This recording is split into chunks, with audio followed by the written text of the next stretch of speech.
do you ever just look at yourself? You know, look at your reflection or look at footage of yourself. You know, I'm sure we all glance at ourselves in the mirror, you know, if we need to adjust something or check out what we look like or whatever. But do you ever just look at yourself, assess who you are, look deeply into your own eyes and just see what you see? Right? I know that sounds kind of strange, but I had to laugh when I realized how much I look at myself.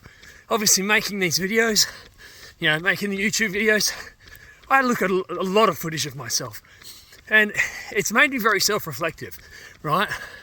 I look at myself in the mirror a lot now and I assess, who am I? You know, what am I doing? What am I saying? What am I thinking about? And it's been really important. I actually think it's been really healthy because when you don't look at yourself enough, you don't really assess what's really going on. You know, when you look deeply into your own soul, you find out more about who you really are.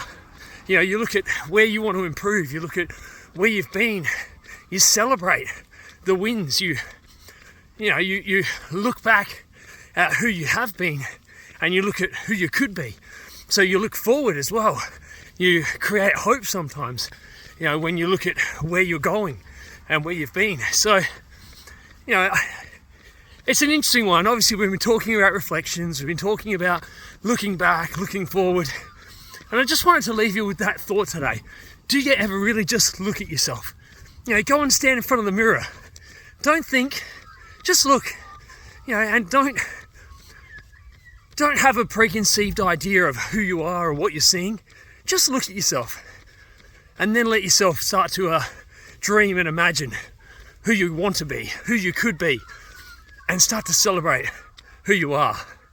I'll see you tomorrow for another video on reflections. Make sure you go back and check out the last few videos so you get more insight into what we're talking about at the moment.